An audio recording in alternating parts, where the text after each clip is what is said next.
नमस्कार दोस्तों। भारतीय इतिहास के कुछ महत्वपूर्ण विषयों पर जो है चर्चा हो चुकी है और कुछ पर जो है कर रहे हैं, जिसमें से जो है धर्म एवं दर्शन हो चुके हैं। उन पर जितने भी क्वेश्चन आए हुए हैं उन सब पर भी चर्चा हो चुकी है। अभी जो है महाजनपद काल जो है कंप्लीट हो चुके हैं। महाजनपद काल पर जो है जितने भी क्वेश्चन आए हैं उन पे जो अपन परिचर्चा करेंगे। तो जो है फर्स्ट जो क्वेश्चन है वो ये है, ये तो है मेन टाइटल, छठी सदी ईस्वा पूर्व के राजनीतिक दशा। तो फर्स्ट है, भारत के प्राचीनतम प्राप्त सिक्कों से आप क्या समझते हैं? ये किसके थे? तो ये चांदी के थे। और इन सिक्कों क्या कहते हैं? आहत सिक्के। ये जैसे बेसिकली एक जैसे कोई ले ली मुद्रा चांदी की और उस पर जो है ठप्पा लगा देते थे, तो ये बन जाता था आहत सिक्के। इन्हें पंचमार्क सिक्के भी कहते थे और ये चांदी के बने होते थे। बेसिकली जो है ये तो सबको पता था कि वो ठप्पा मार्क लगा, लेकिन ये पता नहीं होता कि वो कौन सी धातु के थे, चांदी के थे। फिर जो है यहाँ पे जो है 16 महाजनपदों में से 4 की लिस्ट दे रखी है और उन समय उनका कौन कौन राजा था, तो उसके बारे में जो है वर्णन किया। तो वत्स का कौन था? उदयन था। अवंती का या तो कह दो प्रद्योत या चंड प्रद्योत था। कौशल का था प्रसेनजीत। अजात शत्रु जो था वो मगध का था। ये भी अपन ने डिस्कस किया है। फिर है अगला क्वेश्चन, अब अभिलेख के साक्ष्य से प्रकट होता है कि नंद राजा के आदेश से एक नहर खोदी गई थी। तो इस नहर का निर्माण जो है वो कलिंग में हुआ था और वो जो राजा था वो महापद्मनंद था। महापद्मनंद की मैंने दो विशेषता बताई। एक तो इसके दरबार में नवरत्न बैठते थे, जिनमें पड़िनी जो है वो बहुत ही प्रमुख था, और इसने कलिंग में है जो नहर खुदाई का निर्माण करवाया। महापद्मनंद जो कि नापित था, नाई था बेसिकली। उज्जैन का प्राचीन नाम क्या है? बेसिकली बिल्कुल अवंती का, सिंपल सा। फिर जो है IAS प्री 1997 का क्वेश्चन है, जिसमें जो है मैप दे रखा है। मैप में आपको बताना है कि कौन कौन से जो है वो ये जनपद है वो कौन सा है। तो देखिए ये बेसिकली है राजस्थान का मैप। तो राजस्थान में ये पक्का मत्स्य होगा, मत्स्य था उस समय।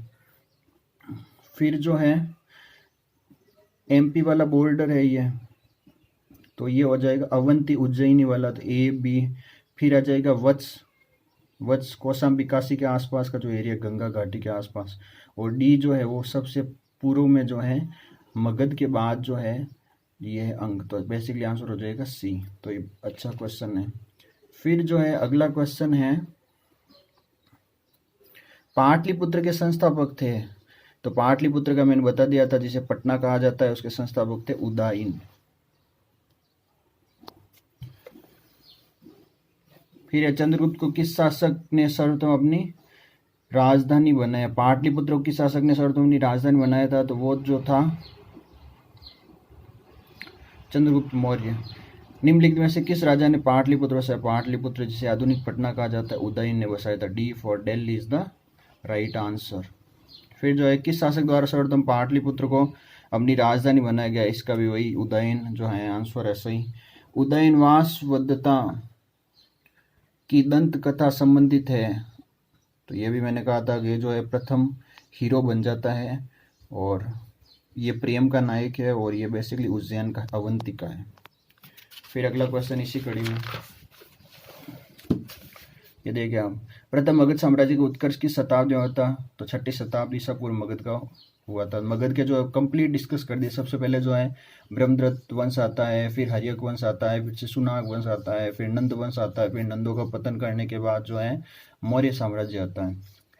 निम्नलिखित में किस कौन सा एक ईसा पूर्व 6ठी शताब्दी प्रारंभ में भारत का सर्वाधिक शक्तिशाली? तो अपने मगध का जो चरमोत्कर्ष भी पड़ा था वो किस तरह हुआ था? तो इसका आंसर हो जाएगा मगध। प्रारंभिक गणतंत्र में कौन सा नहीं था? तो ये देखिए आप, प्रारंभिक बेसिकली 10 बताए थे मैंने।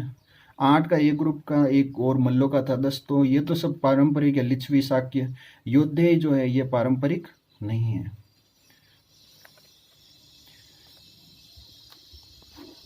फिर अगला क्वेश्चन है, विश्व का पहला गणतंत्र वैशाली में किसके द्वारा स्थापित किया गया था? तो वैशाली को बेसिकली गणतंत्र जो है लिच्छवियों ने किया था। इसकी पूरी मैंने आपको डिटेल बताई थी, कैसी गणतंत्र व्यवस्था थी, ये भूसायिकियन क्या होते थे, अनुसंयान क्या होता था, आसन प्रज्ञापक क्या होता था, और कैसे वो संविधान की पुस्तक को फॉलो करते थे जिसका नाम था पैथु पावनी।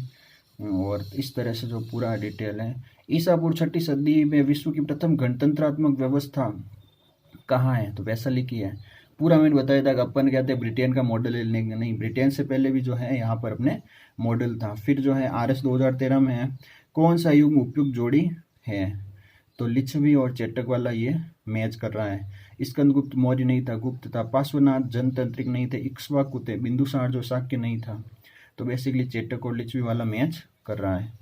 फिर 6ठी शताब्दी ईसा पूर्व के 16 महाजनपदों के विषय में निम्नलिखित में से किस बौद्ध ग्रंथ सूचना मिलती है?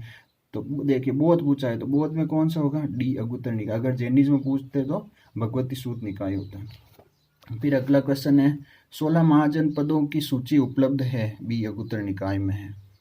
Basically it is the best answer for this question. बाकी इनमें नहीं है इतनी डिटेल्स। निम्न में से कौन एक बौद्ध ग्रंथ 16 महाजनपदों का उल्लेख करता है? तो बुद्धिज्म है, अगुत्तर निकाय करता है। मध्यम निकाय, खद्दुक निकाय इसका उल्लेख नहीं करते। ये थोड़ा लीक से हट करके सवाल है।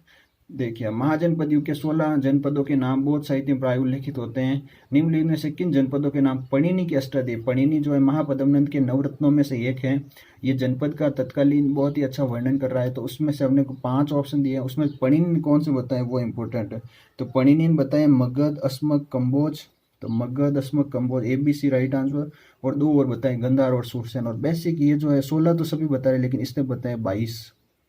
तो ये आप ध्यान रखना, भगवती सूत और अगुत्तर निकाय तो 16 ही बताए, लेकिन पणिनि जो है वो 22 दिखाता है कि इतने थे। महाभारत के अनुसार उत्तरी पांचाल की राजधानी कौन सी थी? उत्तरी पांचाल राजधानी, इसकी 2 राजधानियां थी, उत्तरी और दक्षिणी। उत्तरी में थी अहिछत्रपुर, दक्षिण में थी काम्पिल्य। फिर अगला क्वेश्चन है, 16 महाजनपदों के युग में मथुरा इनमें से किसकी राजधानी थी? तो मथुरा जो बेसिकली सूरसेन की राजधानी थी। It is the right answer, Surasena, जिसे सोरसेन भी कहा जाता है। फिर जो है चंपा किस महाजनपद थी? चंपा जिस पर सबसे पहले तलवार चली थी, मगध ने चलाई थी। और D is the best answer, अंग। 6ठी शताब्दी ईसा पूर्व में शक्तिमती, तो शक्तिमती चेदी की थी। 16 महाजनपदों की आप लिस्ट बनाओ, उनके सामने राजधानी आप याद करो। राजधानी क्वेश्चन रिपीट होते रहते हैं। वापस वहीं, गोदावरी नदी के तट पर स्थित महाजनपद था? तो C for Asmaka, Asmaka best. Magadh की राजधानी कौन सी थी? अगला क्वेश्चन है। तो मगध की राजधानी जो थी वो C गिरिव्रज और राजगृह थी। मगध की प्रारंभिक राजधानी कौन सी थी? तो C राजगृह थी। निम्न कौन सा एक मगध साम्राज्य राजधानी नहीं रहा था? देखो, तो पाटलिपुत्र रहा था, गिरिव्रज रहा था, राजगृह भी रहा था, कौशाम्बी जो कभी भी राजधानी नहीं रहा। तो डी आंसर हो जाएगा। प्राचीन श्रावस्ती का नगर विन्यास किस आकृति का है? श्रावस्ती, जिस पर भगवान बुद्ध ने सबसे ज्यादा जो है भाषण दिए थे, वो है अर्धचंद्राकार श्रावस्ती बेसिकली। मगध के किस प्रारंभिक शासक ने राज्यारोहण के लिए अपने पिता की हत्या स्वयं इसी कारणवश अपने पुत्र द्वारा मारा गया? अजातशत्रु। तब बिंबिसार उसने मारा था, और वापस जो है काला वो अजातशत्रु का जो पुत्र उदयन वो उसको वापस मार देता है। He killed her father. Ajatashatru के वंश का नाम क्या था? हर्यक वंश था। बेसिकली अपन ने जो मगध पर जितने भी राजवंश हुए वो सब डिटेल्स डिस्कस किए। राजकुमार जो अपने पिता की मृत्यु के लिए उत्तरदायी था, तो A for Ajatashatru.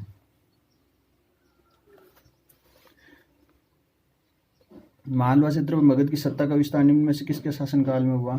D Shishunaga वंश की स्थापना। मालवा तो इम्पोर्टेंट है, ये नया क्वेश्चन है। तो शिशुनाग के समय हुआ। अवंती नरेश प्रद्योत को पराजित कर अवंती को मगध साम्राज्य में मिला लिया गया था। फिर इसी में अगला है 34 क्वेश्चन, नंदवंश के पश्चात मगध पर, तो नंदवंश के पश्चात जो है A फॉर मौर्य था, क्योंकि चाणक्य ने अपनी कूटनीति से हरा दिया था। राजा नंद का उल्लेख करने वाला अभिलेख हारवेल का जो हाथी गुम्फा अभिलेख है, इसमें राजा नंद और उसमें ये बताया कि उन्होंने कलिंग के अंदर जो है नहर खुदवाई थी। ये इतनी मार क्वेश्चन है, वेरी वेरी इंपॉर्टेंट। प्राचीन भारत की प्रथम नहर इसलिए इंपॉर्टेंट है। फिर जो है वंशों को जमाना है, कौन सा वंश जो हुआ था सीरीज से? तो नंद वंश आया था, मौर्य वंश, हर्यक वंश, शुंग वंश। तो बेसिकली देखिए, सबसे पहले हर्यक वंश आया था, हर्यक वंश के बाद नंद वंश, नंदों का पतन करके मौर्य वंश आया था, मौर्यों को पतन करके पुष्यमित्र शुंग ने जो है मार दिया था, और शुंग वंश जो है सबसे अंतिम। तो अपन ये बना लेंगे। तो इस तरह से जो है ये पूरे के पूरे क्वेश्चन जो भी आए हुए हैं उस पर जो है चर्चा की। और अब जो है अपन नया टॉपिक प्राचीन भारत का लेंगे, जो या तो मौर्य काल होगा, इंडस वैली सिविलाइजेशन होगा। थैंक्स।